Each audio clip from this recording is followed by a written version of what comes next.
ಮಧ್ಯಪ್ರಾಚ್ಯ ರಾಷ್ಟ್ರಗಳಲ್ಲಿನ ಸಂಘರ್ಷದ ವಾತಾವರಣ ಹಿನ್ನೆಲೆಯಲ್ಲಿ ಚಿನ್ನ ಬೆಳ್ಳಿ ಆಭರಣ ಖರೀದಿ ಮುಂದೂಡುವ ಜೊತೆಗೆ ಮಿತವ್ಯಯ ಪಾಲಿಸಲು ಪ್ರಧಾನಿ ನರೇಂದ್ರ ಮೋದಿ ಅವರು ಕರೆ ನೀಡಿರುವ ಬೆನ್ನಲ್ಲೇ ಕೇಂದ್ರ ಸರ್ಕಾರ ಬಂಗಾರ ಪ್ರಿಯರಿಗೆ ಕಹಿ ಸುದ್ದಿಯೊಂದನ್ನು ನೀಡಿದೆ.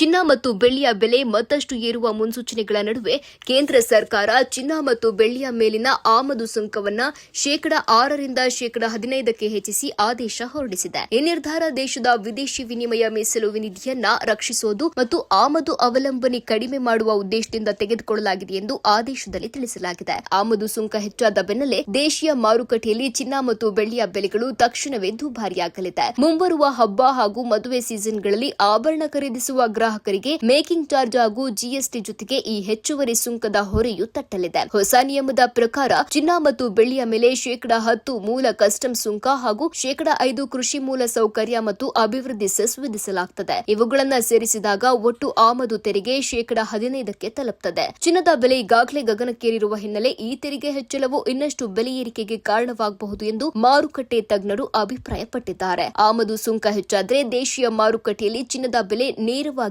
ಏರಿಕೆ ಕಾಣುತ್ತದೆ. ಇದರ ಪರಿಣಾಮವಾಗಿ ಸಾಮಾನ್ಯ ಗ್ರಾಹಕರ ಖರೀದಿ ಸಾಮರ್ಥ್ಯಕ್ಕೆ ಹೊಡೆತ ಬೀಳಲಿದೆ.